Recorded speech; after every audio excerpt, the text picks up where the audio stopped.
పెట్టి తుపాకి పిలిచినామి తింగని చిట్టి మగజాతి నట్ట మడత పెట్టి ఆ కుర్చీని మార్చబెట్టి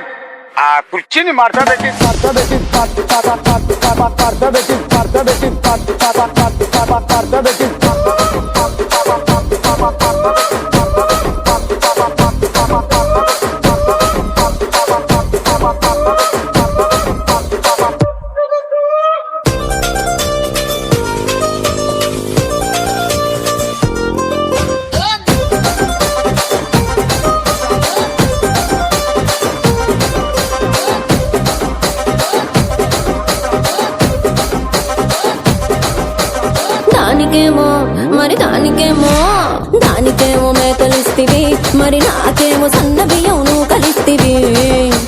మేకలేమో వందలుగా మందలుగా పెరిగిపాయ, నాకిచ్చిన నూకలే